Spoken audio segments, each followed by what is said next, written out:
premiere episode of eGuidersTV Live. We are on the air. Sitting next to me is the lovely Shira Lazar. Hi. We will be joining Robert Scoble in a few minutes via Skype. And what's very exciting is this is an extension of eGuiders.com because people are probably thinking, what the hell is eGuidersTV? What is that? I was wondering that when I came here. So eGuidersTV is really an extension of our website where we could have conversation about what videos we're watching, what's happening in the world of online video, and really putting our eGuiders in the spotlight so we could get to know them a little better, get to know their work, and get to know who are the people making these videos. And before we get into the main show, I just want to give a few special shout-outs and a few special thanks. First off, Brian Rothy here, who's manning the controls, who's our director of content. How you doing? Hey, Mark. I'm good, thanks. How you doing? Good. I really appreciate all the hard work you've been doing. We're finally live. It's been a long day coming. A long time coming. A long day coming. Absolutely. And who else do we have? We got BitGravity as a wonderful sponsor that's giving us a lot of data transfer, a lot of bandwidth. Don't forget Livestream. Livestream. Lovely people. They have a great site where people could Twitter, Facebook, and do all that kind of great stuff while they're watching live. Mm-hmm. And I'm even doing that while I'm here live. I'm on Twitter, Facebook. I am so live. So Live is Live is the new now. I think that's safe to say, yeah. Okay, and so finally, I don't know if you could tell, but I sound really rich. Oh my God, that's Mark, when that you is listen to yourself. amazing. That's why I don't wear the earphones, because all you do is listen to yourself while you're speaking. Oh, you got to get closer to that mic, Shira. Do I? Yeah, a little bit closer, 1 to 4 inches. Like this. Yeah. Mm-hmm. You got to turn her up a little bit in that. Guest mic, mic 2. Okay, yeah. Mic 2. Give her. Let's see. Here, give us a little What? love. Hi. What's this? Can we cut to this little camera? Yeah. This is such a cute little camera. That's our IPvo. Robert so Scoble's cute. gonna. So, look at that. There It's you like go. Hi. close-up shot of me. Hi. I feel like I Hey. look like Pee Wee Herman or something. Oh, we Nice. love Pee Wee. You look good. Thank love you. I Pee Wee. appreciate it. And so we want to thank Blue Microphones for these beautiful microphones. Absolutely. And last but not least, Wirecast, who's enabling us to go live with this switching software. It's pretty incredible what you could do with this software, which is $400 and something out of the box. And so easy to use. We're rocking it right now. we're rocking. I mean, we have our own network right now. Yeah. Hey, What? suck on that, NBC. You have your, We have our own network. network. We have our Can own you network. say that on this network? Well, Shira's with CBS, so I could say that. Oh, okay, yeah. Yeah. Maybe we'll get some points from CBS. Yeah. So, the next step up is a TriCaster HD, which is $15,000. That's a little bit out of the price point range for most consumers, but $460. I mean, I think that people could swing that if they really wanted to. Yeah. So there's no reason not to have your own network now. I mean, I'd drop $400 right now just to be able to do this in my living room. Totally. Well, we're gonna do it in our living room here Yeah. at the studio. That's sweet. And there And are a it's few. near my hood. This is the hood. This is the hood Won't of say where Los it is. Feliz. We wanna Los keep it Feliz. undisclosed. Los Feliz. I mean, The 90027. Yeah. Whoop whoop whoop whoop. what? So, and then there's a few people I'd like to thank. Number one is my lovely wife, Sima, who's been Aw. so kind with the late hours of me working, getting the studio set up. I want to thank Tiffany, which is Brian's. No, I want to thank Tiffany. One of our significant others. My Is that what fiance, you're who may doing or may right not be now? watching out there. Thank you for all the support and letting me hoard your things and steal your computer. Yeah, Amazing. we're rocking her Mhm. MacBook right there. And all the eGuiders, pretty much, Robert, Shira, all the eGuiders that participate with the site, have been truly wonderful for the last year. We have John Ennis, who did the motion graphics for the show, Greg Fine, who did all the music, Peter LeBeau. Everyone's put in a lot of time and effort. A lot of time and effort. Yep. So without any further ado, I think we should get this party started, get the first episode up and running. So let's hit the opening credits for eGuidersTV. Let's All do right. it. All right, you ready? Go Here we for go. Okay.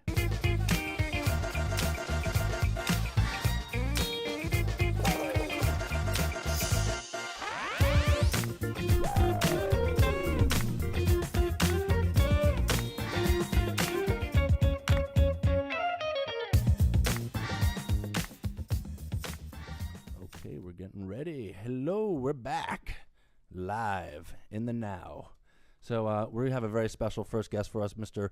Robert Scoble, tech evangelist, inspiration, thought leader.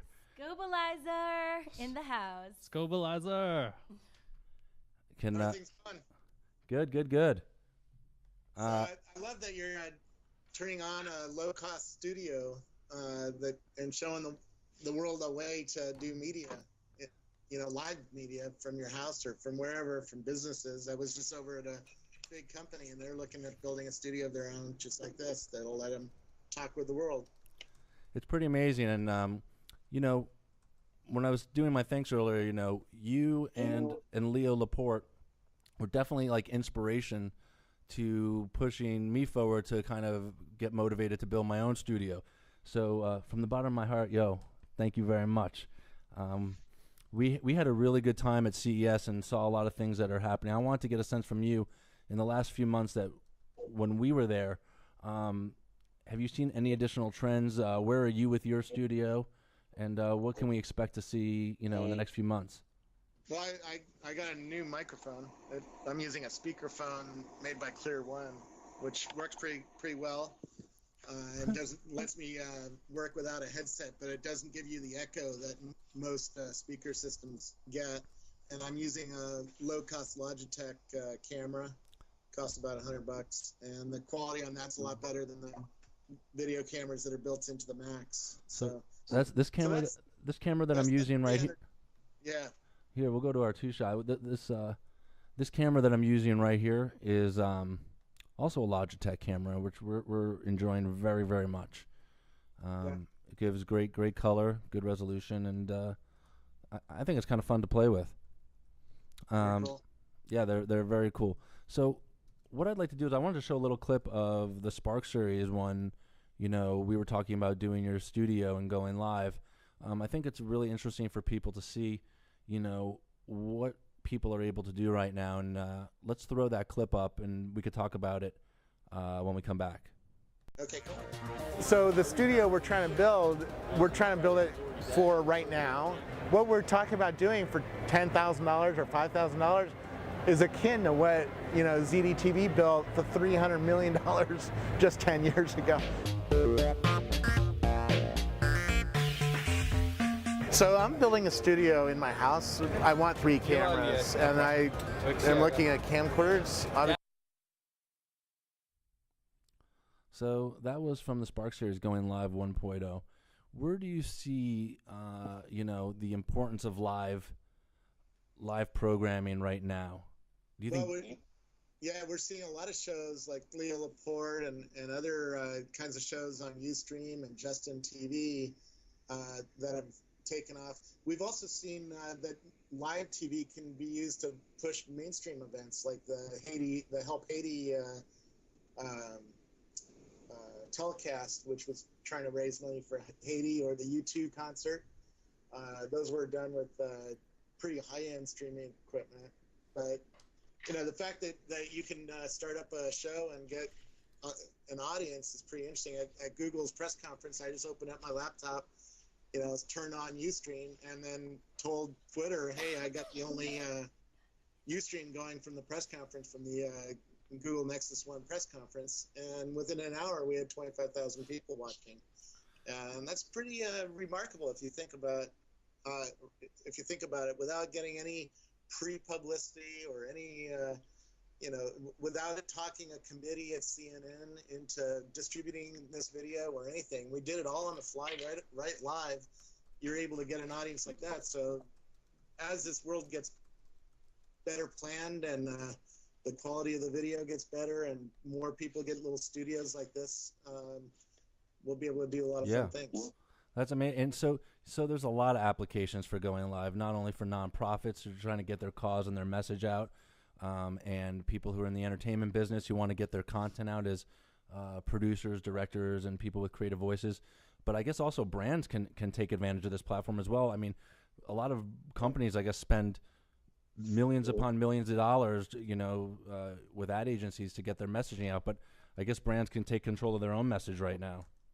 Well, they can do that, and also, I use the same equipment for the BBC and for Fox News. You don't need a lot of equipment anymore. I just have a standard old Mac, laptop with a $100-something camera and speakerphone. Yeah. And you know, that gets you good enough quality to call in on a show and look pretty good. Soon we're going to be buying a few lights because I want to do this at night, and be able to you know, when I see something happening in the world, I want to start a video and broadcast it. And it's pretty hard to do that right now at night here. And also then I want to have guests come over because I have a lot of people come over the house and, you know, show me products and stuff like that. So I want to have 2 or 3 microphones and be able to mix them, which requires a little bit more work. Tell us what your studio now looks like, because I think that's pretty interesting. What are you doing to put the video up on? So what we were doing originally, our original plan was to go with a MacBook Pro, or what are they called? The Mac Pros, Pro, yeah. the big towers. And since I already have an iMac, I decided to use that as the main system, which has 1 FireWire and 4 USB hubs. So we have in the camera here that I'm looking into right now. Hello. This is the Logitech camera, which is a USB camera taking up one of the USB connections. We have the iMac as our main computer, which is a 27-inch quad processor. You know, you could get them at any Mac store. Our main wide shot camera, which we'll cut to in a second, is a Panasonic AG, what is it, the 170p, which is actually a prosumer camera, which I also use for professional video work. And interestingly enough, this camera right now is set at 480i instead of the 1080i because of some of the settings in Wirecast hasn't recognized the DVC or DVC Pro codec yet. Right. So we're shooting in 480, but it's still DV quality, which is good. Shear's people don't. By the way, most people who just might be tuning in don't know that you did parts of the documentary for Obama. Yeah. That ran, you know, and you're a professional filmmaker and stuff like that. But you don't have any red camera or anything there. This is just $200 cameras, $500 cameras, $1,000 cameras, something like that. Yeah, the main camera, the Panasonic, which is our wide shot, is a $3,800 camera. And the reason I keep looking off to the side is I have you guys in a window over here, so I can actually see what it looks like. Oh, good. Oh, yeah, you're seeing the broadcast. So, you know, you got 2 cameras there. It's really nice. Yeah, the Wirecast technology allows us to do a double shot, allows us to manipulate shots, allows us to do all kinds of things, and it's really having like a satellite truck in a software package. So yeah. it's pretty incredible what you could do with this consumer software. So, you know, basically we have 3 cameras, a computer, 8-channel mixer, which it's a $159 mixer. We actually had to get the cheaper mixer because Wirecast does not recognize discrete channels. We had to get the mixer that automatically did a mix down to channel 1 and 2, which is easier, which is kind of funny. And then, you know, we got some wires, some cables, some nice microphones that were donated to us for us sponsoring us. Huh? It's a nice setup. Yeah, it's a nice little setup. And on air, it looks very sharp. Yeah. Yeah. Yeah, and right. And when we're done, it's also we're not only recording, but we're broadcasting. We're also recording the disc. So as soon as we're done, we're going to put this up on Blip and blip.tv and put it on YouTube. Did you see how much setup like this costs? Can you disclose that? Yeah. I mean, for other people to know. I think. No, I think it's really important. I would say minus the camera, and you want to just get a normal because the quality would be exactly the same because we're using the lowest video setting on the camera. You could do this for, what would you say, $5,000 to $8,000? But it's HD. Yeah, I'd say five to $8,000. Now, if I got the Mac Pro and the tower and did all of that stuff, you could easily get up to 10, 15, no problem.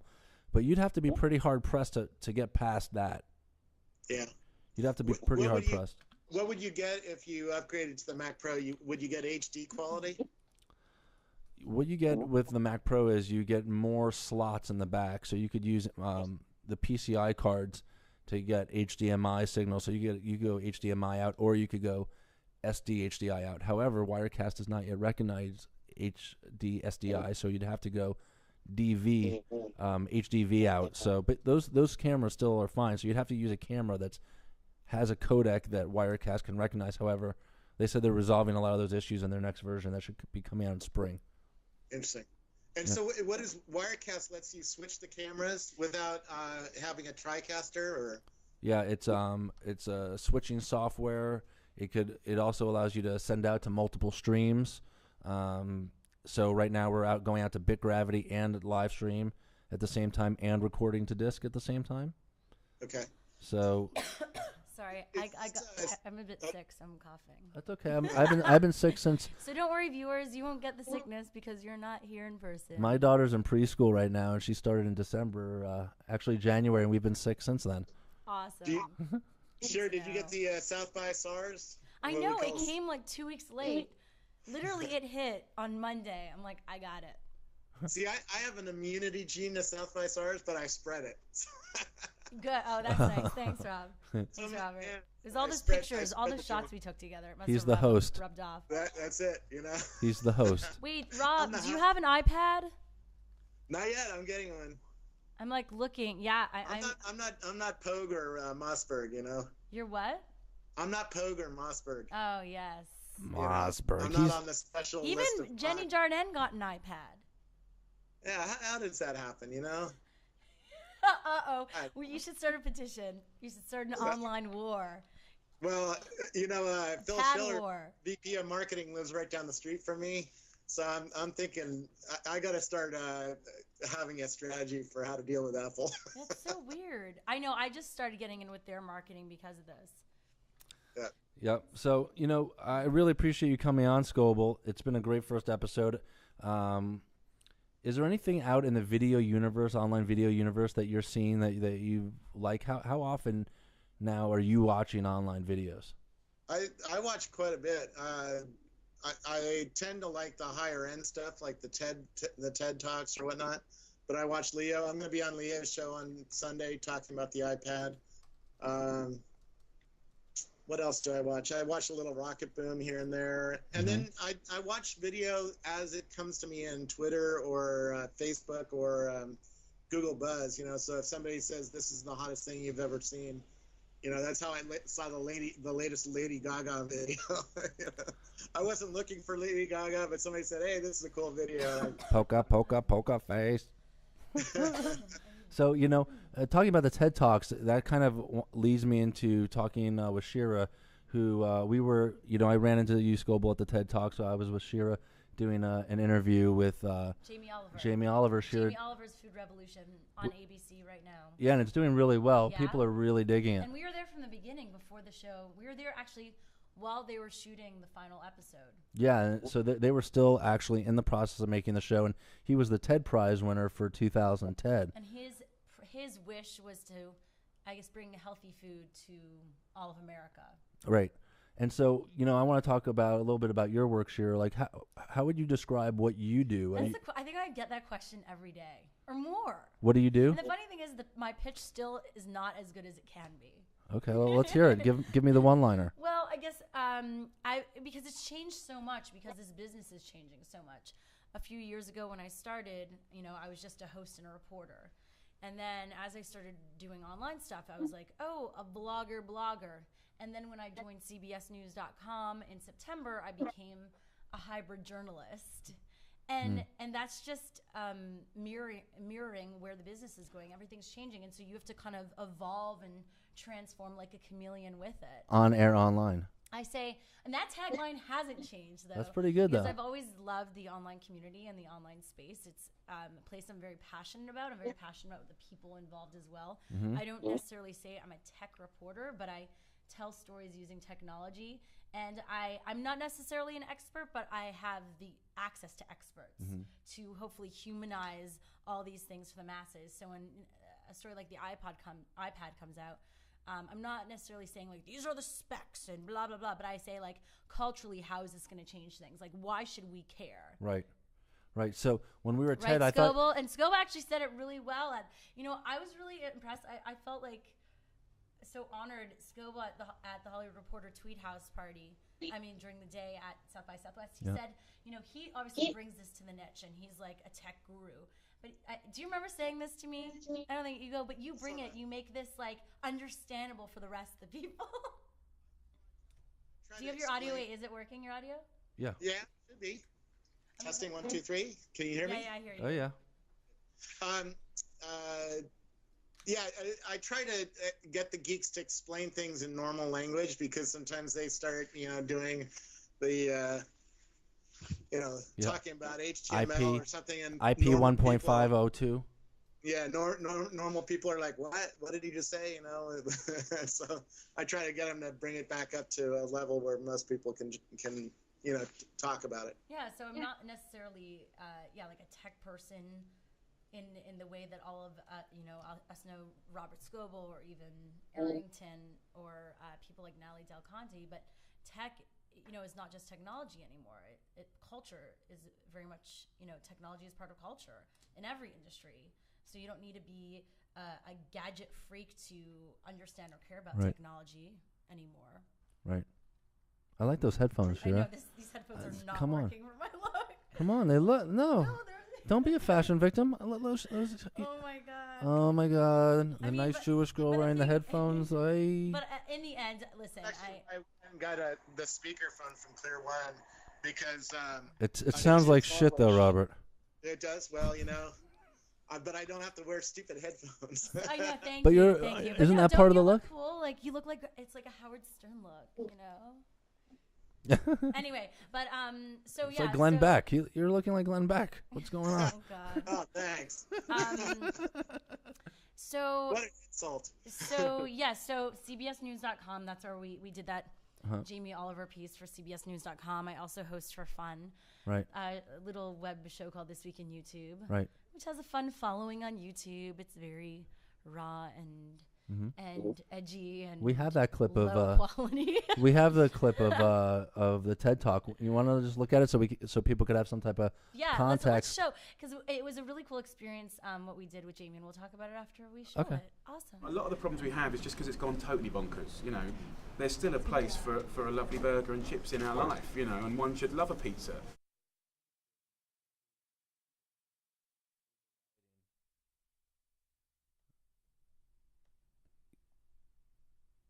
Oh, hi. Was that it? Was that it for the clip? Really? No. That's all we showed? No, it's much Let's show it. longer. Was that it? That's not the whole clip. All right. The clip's like 2 minutes long. So how are you doing the clips, by the way, and bringing those into the show? We're through Wirecast. We could import media, and then we could set in and out points to show either the full clips, selected clips. It could either loop at the end of it, hold at the end. So there's lots of ways. We could set it. Right now we're adjusting it to show the whole video, and then we could stop it where we want to. But we'll show like the first couple minutes. So here we go again one more time. This is the TED Talks. Roll. Do it. A lot of the problems we have is just because it's gone totally bonkers. There's still a place for a lovely burger and chips in our life. And one should love a pizza. What is your wish for all the people out there?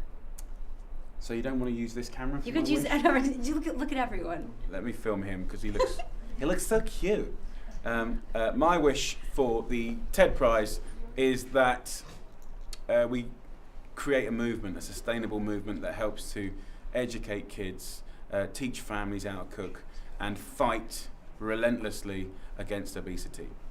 So that's my kind of slightly open-ended wish that hopefully the TED posse will dig and get busy on. The cause is incredibly close to home. So you've gone from the naked chef now to a revolutionary. How do you make that jump? I don't think anyone was particularly interested in me. I think it was the cause, really. I've been trying to get this story told on American TV for 5 years, and no one was interested.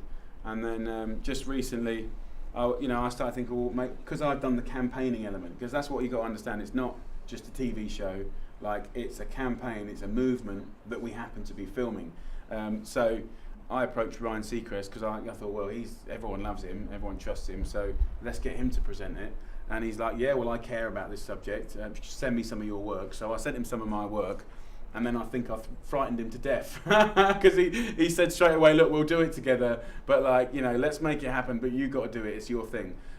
So between me and Ryan, we went and pitched this show to ABC and others actually, and they all wanted it, which was out of thin air, went out of, out of nowhere. So, you know, I think ABC are aggressively behind this. They're really trying to support it in every way.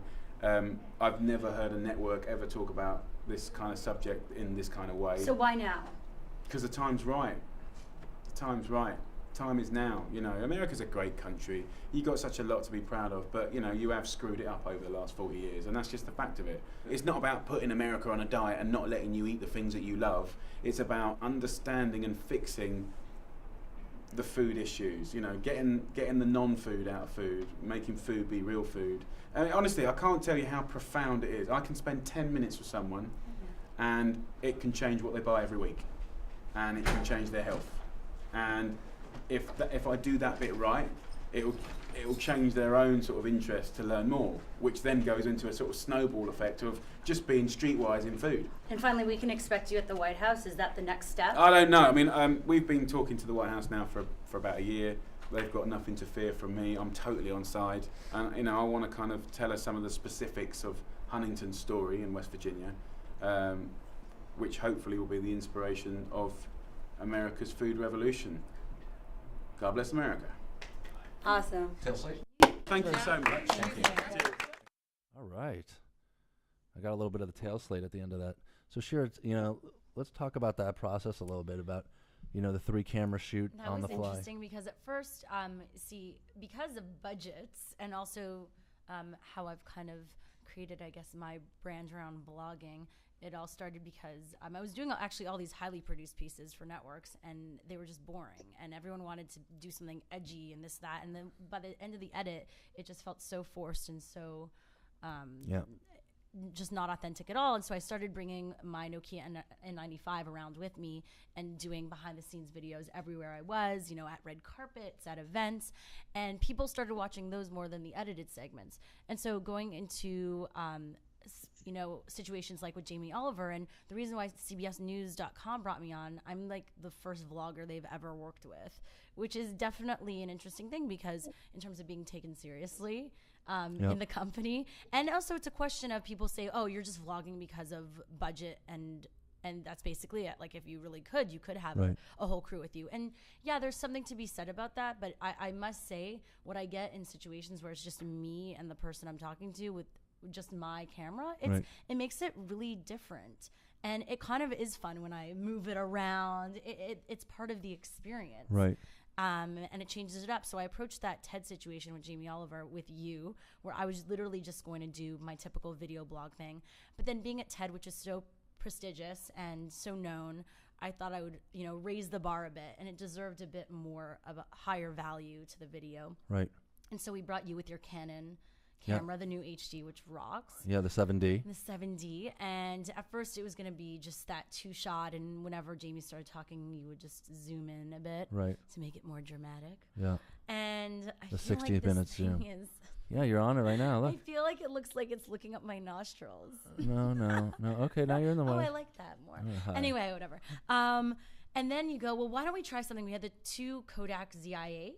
Yeah. And we go, you're like, well, why doesn't he hold one? You hold one. So you'll have that video blogging kind of raw feel that you're used to and that I enjoy. And you'll still personally. Right. But then let's try the 3rd shot where we could cut to, that would be the high quality HD shot. Right. And it made for a very interesting experience, not only the final edit, but actually the experience of shooting, you know, us shooting it. It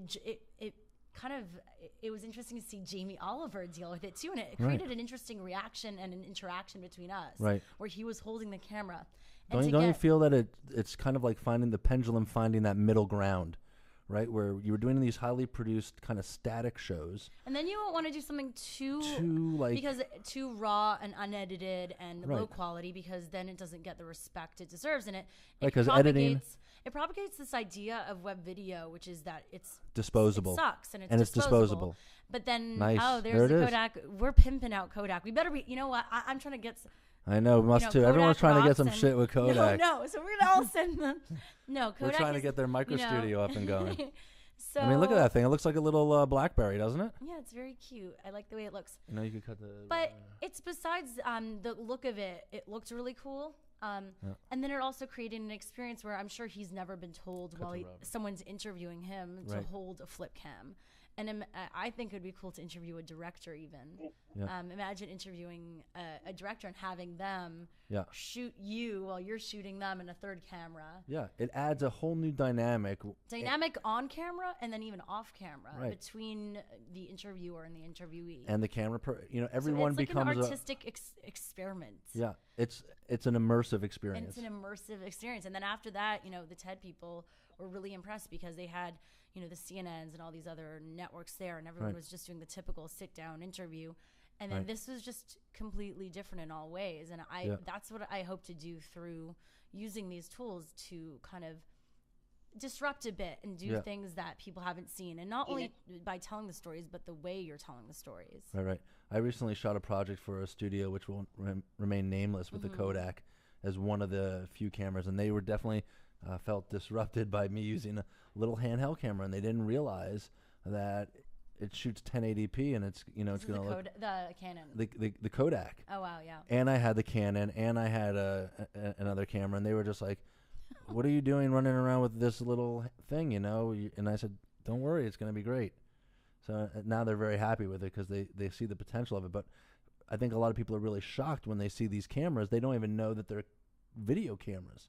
They look like phones, in that way, or they I kind look of like it because when you're talking to people, they're not taking it as seriously. I think No, that our society has become, because of reality shows and just in general TV, Right. that you get these high, huge cameras and this crew, and you're like right away you get into a nervous mode. Right. You try to put yourself together, and you just don't get an authentic taste. No, that's to a very unintimidating camera. I mean, here I'll even show you. I'm going to spin around this iPivo for a second and show the camera that we're using. This is the Panasonic camera, and even this is not that intimidating compared to 10 years ago, when you had to have a huge beta camera, on you. That's like a little, camera that you just put on, it's a handheld camera that you could just weighs 4 pounds. If you think about 10 years ago, you had to run around with a huge Digibeta or a huge Beta SP with a big, that's intimidating when you get that in front of people. When I was doing a documentary series, we would interview people. They couldn't even get their name out sometimes because, having that huge camera in their face. And it is jarring, and you don't bring the best out of people. And what I hope to do with my work is whatever industry the person is in, technology, entertainment, to bring the best out of them and to show a side of them that people don't get to see. And so I think that these other cameras allow us to do that. What do you think, What do you, Scoble? We're going to turn up your volume here. Wait, we're not hearing. Hold on. Smaller cameras that you couldn't get otherwise. I was a few weeks ago. Guy Kawasaki and me got a tour of Lucasfilms, and in the hallways we met the guy who developed Photoshop. And I said, "Can I just interview you?" Boom, and we got an interview, and 50,000 people have watched that interview in the hallway with a low cost camera. I would never have gotten that interview if I had to go through PR and bring in my big equipment and bring my producer and my camera guy and all that fun stuff and the lights and fun stuff like that.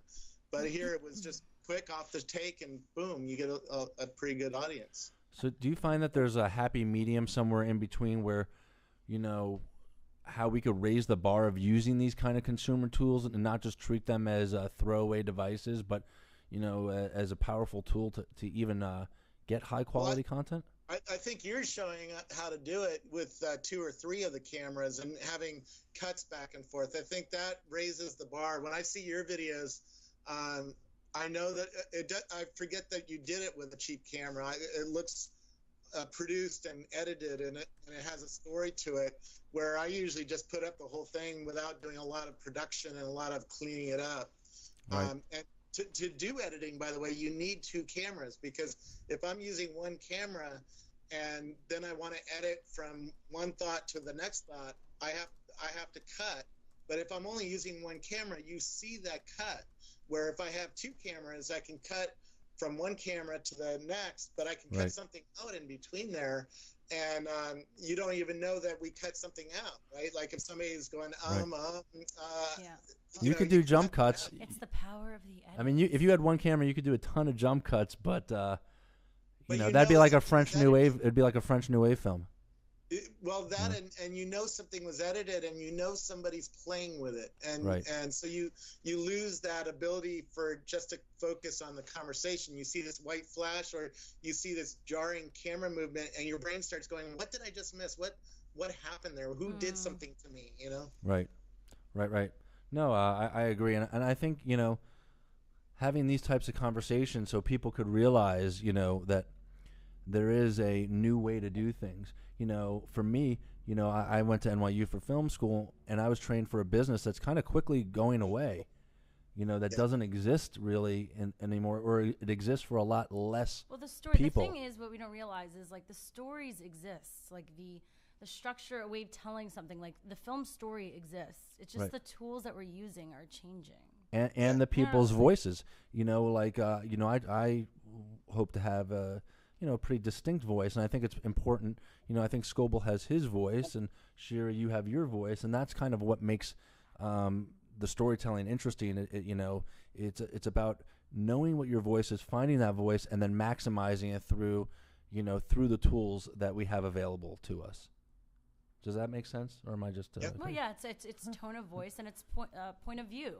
That's what's going to separate all of us from each other. Said like a filmmaker. Right. No, I mean, it's in my blood. I mean, part of the reason why we're doing this TV show is not only to show that. Ooh, it's a TV show now. Well, eGuidersTV. Well, I'm joking. Yeah, but that's cool. Web the fact 2.0. is, web shows and TV shows and whatever is all going to come together. We're going to watch it on probably one device. So it's not going to be like, TV web. It's just going to be content. It's heading there. I mean, you can get a $3,000 camera, and you can't tell the video I shoot here, the quality of it at least, the technical quality of it. You might be able to tell the storytelling quality of it different, but this is 1280p video, and you put this on a 60-inch TV, you can't tell the difference between this and a red cam. It's very hard to tell.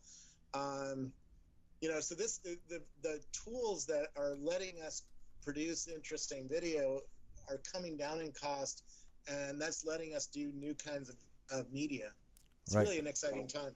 No, it is, and I think for businesses who see the price coming down, I think that if their only innovation is, wow, now we could do it cheaper, that's like I think the wrong kind of approach for innovation. You're yes, we could do it cheaper, but we could do it better too. Yeah, I think adding brand value to all the stuff that this community is doing legitimizes it.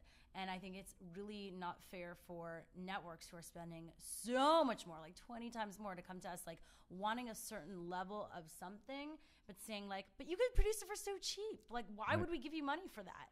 Right. And it's like a disrespect for the craft and for the energy and for the fact that we can have a TV quality. Why not put a TV quality thing online? Right. So that you can then multi-platform it. That's how. Are you familiar with Fred, the Fred videos? Yeah. Have you heard of Fred? And how he got a deal, film deal? Yeah. And so I went to a conference where people are everyone's asking now, is it Fredable? Which is basically producing ourselves out of existence. Is it Fredable, meaning like, can we get all bought out by Nickelodeon? Or can we can we make it for nothing and not really pay? Well, that's like I hate these. All right, which I'm saying the only innovation can't be cheaper. I hate these examples that are like anomalies, like random one-off, where it's like Fred, a random dude, like a little guy who's a teenager who started out as a teen on YouTube, and that built this huge following. Now is picked up by Nickelodeon. Like, not everyone can do that because we're not teens. We have a different audience, and it's just it's a completely. There's also a separation I think that we need to make between vloggers or non-scripted format and then sketch comedy creators. Because like I think we're all being bashed into one. Like, Scoble, you're the same maybe as iJustine. When no, iJustine considers herself almost a comedian. Right. I just feel like that's. I'm hoping we find that, because I think I'm heading towards comedy. I mean, there's comedic. I hope I'm comedic and that I don't lose my comedy. Well, I think the point, it's interesting. I was just at a big company today talking about this, and they're still trying to catch up to what blogging did to them, and I'm like, stop thinking about the blog anymore. Start thinking about Facebook and these feeds, the Twitter and Facebook and Google Buzz. And how are you going to get people to, I call them, create fat info nuggets? Let me pull something up here. Yeah. I mean, what I find interesting is 20 years ago, people broke into the business of entertainment by making music videos, and now, okay, hold on a second, Robert. What is this? Here, hold on. We're gonna turn your mic up. Okay, go ahead. This is Google Buzz, right? And it's a video in Google Buzz, and 13 people have liked this video, and there's 5 comments underneath the video. That's what companies should be thinking about: is how do you attain this? And this is actually attainable, right? A lot of people can do something that gets 5 or 6 comments on it and 13 people to click like. But if you attain this, you're already in the top 5% of media creators. If you actually go to Facebook or whatnot, most things don't get any engagement on them. And so if you get even 10 people engaging with you, you're way ahead of most of the people on the internet. That's true. And most companies, they don't even recognize that that's important to get into the streams this way. Yeah. And, Facebook and Twitter and Google Buzz and LinkedIn all have streams like this, and it's important to, if you want to get distributed and you want your video to get seen and you want your blog to get read, or you want your your ideas to be seen, you have to get people to click like on them. You know what it is? I feel like, I feel like, Rob, I keep going back from Scoble to Robert. People, I think, are bogged down by like people that have so many views, and so they're like, they see that and it just gets overwhelming, and they're like, oh, I got like 5 comments. It's like, this means nothing. Yeah. And I think we need to get out of that mentality. It's about who's watching it. 3 million views doesn't mean. The problem is, for us to get to the point where TV is at in terms of ad sales and all that, it is about numbers. But there's also something to be said about quality and about brand recognition also, and brand value. It's interesting. The stuff that interests me usually does get it on. Having that conversation with the guy who built Photoshop in the hallway at ILM, that was an interesting conversation for me. I could have spent 4 hours with the guy. I mean, he's done something interesting. He also did a lot of the graphics on Avatar. I could have talked with him for hours about various things. I wouldn't care about having an audience there. But I did want to capture it because I knew not many people get to walk the halls of ILM, and not many people get to talk with Thomas Knoll, And so this gives me the chance to get other people to have the same experience I did. And that's sort of what I try to do. I started this video style at Microsoft, and I knew Microsoft doesn't have public tours. There's always tours standing out in the museum and in the store, but they never get to take a tour of the hallways and go and meet people who are building Xbox or building a Microsoft Office or whatnot. Right. And I had for 3 years, the ability to do that and using low-cost cameras. And now I do it, by going in and talking with tech executives. I mean, those low-cost cameras, have come in so handy. When we went to do the Price is Right with Drew, when Drew Olenoff met Drew Carey for the first time, we had those Kodak and flip cameras that we brought in our socks and got those magic moments that you would never be able to get otherwise. Yeah. So even if you have to go a little bit under the radar and do what you need to do, I mean, you could get the shot now, and there's kind of no excuse not to. And I think Scoble said something interesting, though, is that, and I get overwhelmed with this too, and it sometimes stops me from continuing to create, is like, being at a CBS News, you're like, well, what are they interested in? What is everyone interested in? And then you stop creating. Well, it's not about you can't just create for yourself, but I think there is something to be said about the communities we've all been able to build, because we naturally are interested in it, and that finds its audience because, we have good instincts in things that we're interested in. We're lucky enough that other people are interested in it too. And when you start overthinking what you think people want by what, a news network you're seeing they're wanting, it's sometimes... Well, Shira, I think what you're driving at is being motivated by fear. What do they want? What are they looking for? Has been an age-old question. You have to continue to be interested. Right. But I think if you continue to be interested, you will find those stories and those people, and you will lose that fear. And hopefully, whether you're the first or even third person to get someone, that interest will supersede the first. Right, but for all those video makers out there about like, what should I be looking to make? What are people looking for in web series? I think that's the wrong question to be asking yourself. The question is, what do I want to make? what am I passionate about? What stories interest me? And that's the starting place. You know, and this translates across all genres, all mediums. If you're a writer and you're thinking, what scripts are they buying now? What should I be writing now? You're already behind. If you're thinking, what web series should I making now? What are they looking for now? You're already behind. You know, you got to start with, what am I going to write? What am I going to be interested? I mean, yes, it's important. Well, because if you're going to be doing it for a long time, you might as well be interested in it. Yeah, but a lot of people are either motivated by the wrong reasons. They're motivated by money. They're motivated by fame. They're motivated by a lot of other things, rather than, I have a voice that I want to express myself. I have to do this. There's no really other alternative. So for all those, filmmakers out there who are looking to make something and saying, well, what do I do next? It's hard to listen to yourself. Listen to yourself. What do you want to do, and go do it. Yeah, that's perfect. If you listen to the periphery, to all the noise, you'll just get distracted. I almost say, like, run, but you at the same time, you want to acknowledge, and you need to acknowledge that there's a community and people around you and life around you. You can't just be. It's not just about shooting your gun in a desert and hearing your own shot. Right. I mean, I don't think it's a fine balance. But the fact is, if you are interested and you have a passion, there are other people that probably in this huge world have that passion too, and they'll want to hang out and be friends with you. It's like people that are alike like to hang out together. It's the theory of tribes.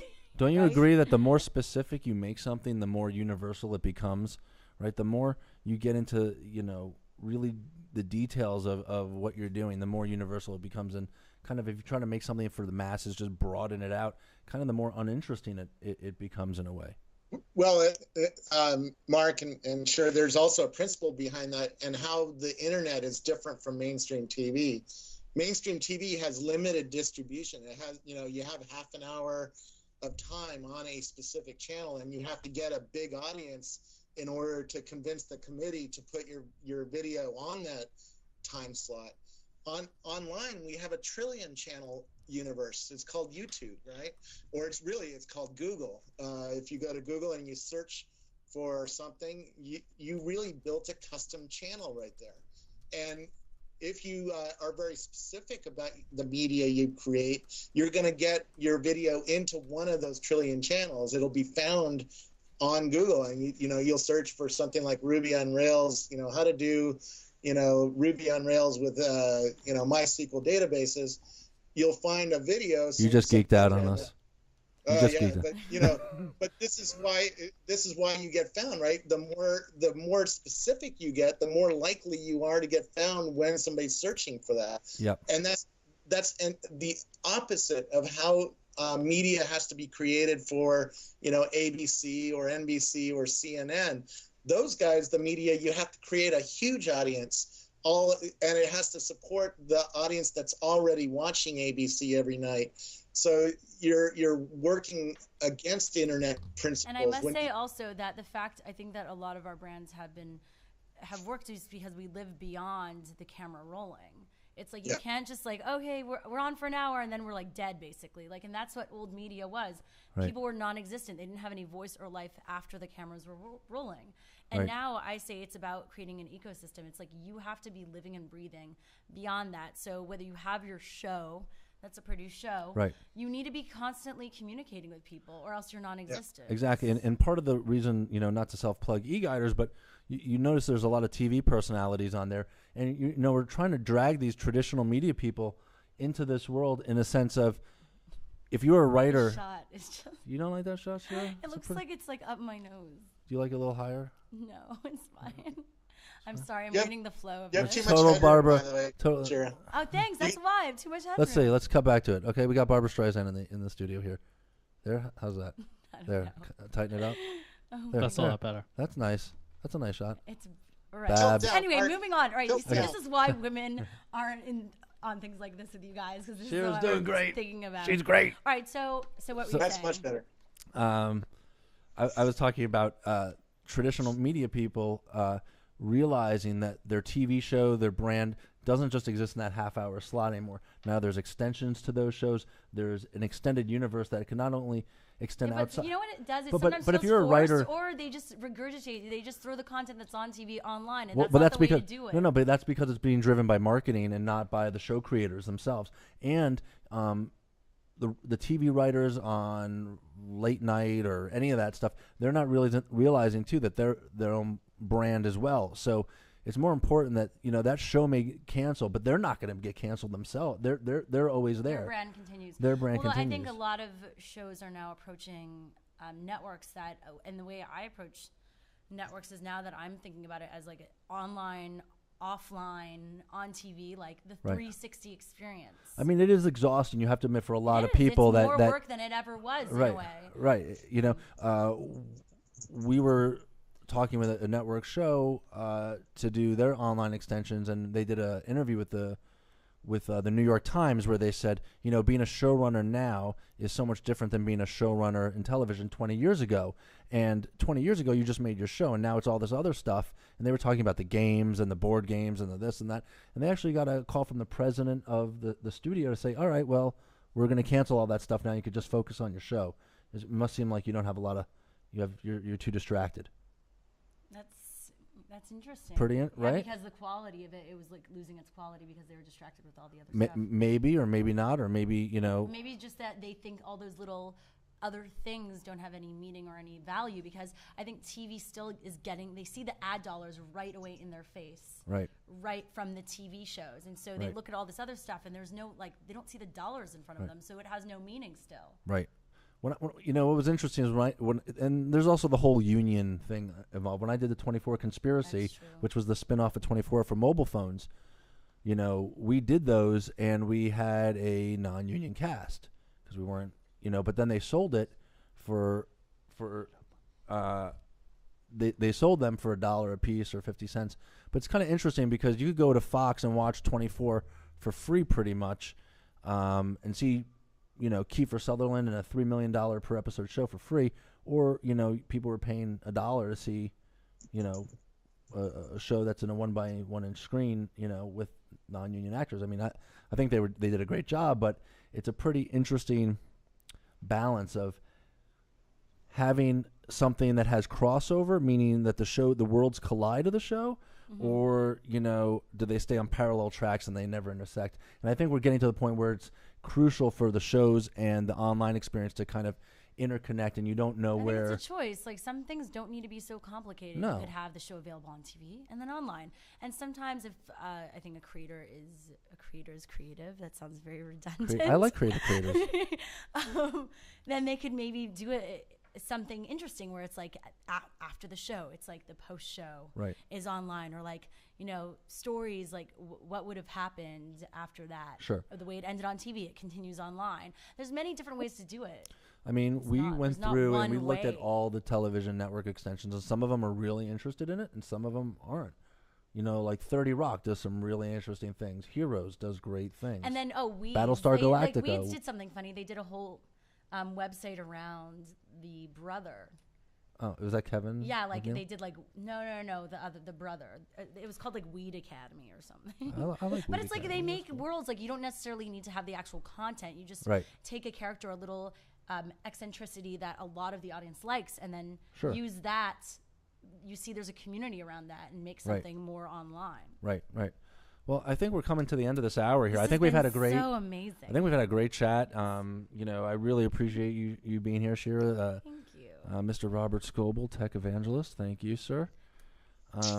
We're going to be back next week. We're going to start actually doing this as a daily show very soon instead of just a weekly show. I mean, we have the technology. We could do it.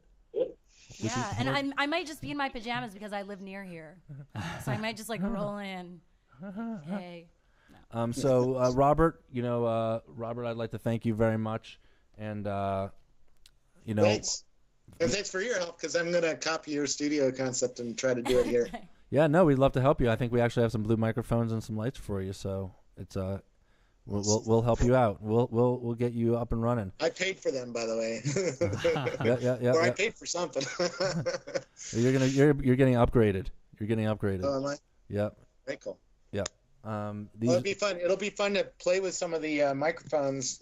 By the way, during the show, I was getting some hints from your producer Brian, who's behind the scenes, and we were adjusting my mic a little bit and getting it dialed in as well. So this shows that even with a $200 mic, you can make it sound better by adjusting it a little bit and playing with it. Yeah, no, I mean, it's okay to do this in public, and be adjusting in public. That's why the live experience is so great, because we are, doing it as it comes, and it's okay to kind of show a little bit of the rough edges in public. Yeah. Yeah. I agree. That's why people love watching stuff like this. Why be, overly produced? Show it the way it is, the way we view life, just through a camera. Exactly. And, tonight at 9... This is getting very deep. So tonight, actually, at 9 p.m., we are doing our second show, which is called The B-Side, which is we have the head collector of Amoeba Records, who does all the collectibles. So we're going to be listening to some really rare 45s, lost recordings, and once again, it's continuing that theme of experts giving us new information about things that we might not have known about otherwise. So that's at 9 p.m. tonight, and it's called The B-Side, and I hope you check it out. I'm going to have some funny sunglasses on for that show, so it should be pretty cool. Are you going to have a Very happy cool. hour here? Huh? You should start having happy hour. Yeah, no, we have some seats set up, ready for guests, drinks, cocktails. We're going to have Awesome. we have a bottle of Jameson's ready to go. And I'm heading to a dinner. Everyone's got to eat. Everyone's yes, that is true. So without further ado, thank you very much, and I hope you enjoyed the show. And Brian, thanks. You did a great job. Yeah, no problem. Should we Excellent promote? work. Can we check out all our Yeah. stuff? Yeah. Scobalizer, where are you? Where can people find your stuff? Scobalizer, or you can just search Google for Robert, and you'll find me. I'm the number 2 Robert on Really? Google. Yeah. Oh my That's god. pretty cool. If people search for Mark Shira. Ostrich, I'm like one of the top hits as well. Actually, I'm having dinner with Matt Mullenweg. Let's see if he still is All right, wait. up at the top. If you're gonna be on Google, then I am the 4th Shira. Awesome. Below a Middle East, there's a Shira, a belly dancing Shira, or something yeah. of Yeah. that sort. So Matt's the number 2 Matt. So the number 2 Robert and the number 2 Matt are gonna have dinner tonight. That's awesome. That's awesome. Yeah. Nice. And go to cbsnews.com/onthe-scene for my blog and vlog, and follow me on Twitter. She's blogging and at Shira vlogging. Lazar. Great. And thank you so much, guys. And we're going to hit the end credits now. And thank you, Brian. Great work. And we'll see you very, very soon this Monday. All right. Thanks. Later. Bye. Cool.